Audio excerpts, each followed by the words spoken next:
want to say thank you again for coming on, because I know it's not easy for coming on, especially after a tragic death like this. And it's not easy just to come on and speak about, but I thank you so much, because I think this is what the community needs. And it's somebody like you to come on and speak about it. So what kind of person was Jasmisa? Jamise. Right.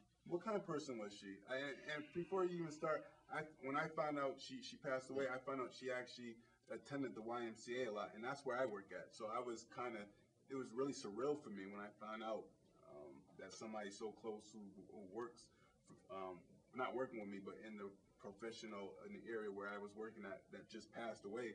That was kind of surreal. So what kind of person was she? Jamise was our baby.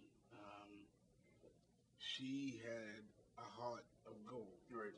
She was a leader. Right. She was a child that I personally had a hand in helping to raise. Right. And she would deeply be missed by our family. Every child has difficulties, but this child was special to us. Right. The loss of her is a grievous thing, but we know that God has His plan. Right. Jamise loved to be with her friends. She was a social person. Right. She had a lot of influence over a lot of people. If you went to the funeral, or those who went to the funeral, you saw that she impacted a lot of lives. Right. And years ago, 18 months ago, he had a tragic death. Tom, thank you for coming on the Mike Nice Show. I appreciate it. And what you and Chris are doing is definitely it's going to be helpful for the New Haven community. You had a son, Tank, well known, great personality. I love them. And like I said, I used to play basketball like 3 times a week at the Boys and Girls Club. We used to come at team night and used to play. And I just want to thank you again. I know even though passed away, it's still going to be with you forever. So I want to thank you for coming on the show and expressing it.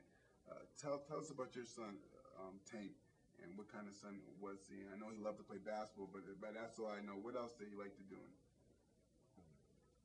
Tank was he was an outgoing person. Right. He was a humanitarian. He didn't have too many enemies. Right. He's very. He wasn't a hard kid to raise. Right. Probably only had to discipline him with a hand twice. Right.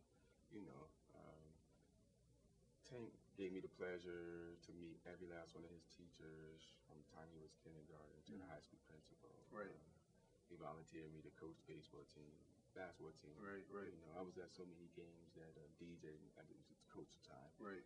He had to go all the way out of town, and he asked me, "Can I coach the team on the away game in Bridgeport?" Right. And so he, him being a son to me gave me the pleasure, and he allowed me to do a lot of things I probably normally wouldn't have done. Right. He picked up a lot of things that I did as a teenager. He was into wrestling. He went through the wrestling phase. Right. And then, because the sport bug, it took a while to buy him. He was like a late bloomer, pretty much like I was the sport, a late bloomer. Okay. But when it caught on, he was a natural. And you have, hello, thank you for coming on the show. So Tank was your older brother. Tell us a little bit about your older brother. Well, I'm not really that close to him. Okay. I was close. I was shocked. Right. Yeah. Did you, when you heard about it, how did you feel? Like, why? Right. Why this happened to him? Right. And my mom always told me one of the hardest thing, one of the worst thing is to always, bury your son, your daughter, your niece, your nephew. And like I said, I want to thank you guys for coming on the show.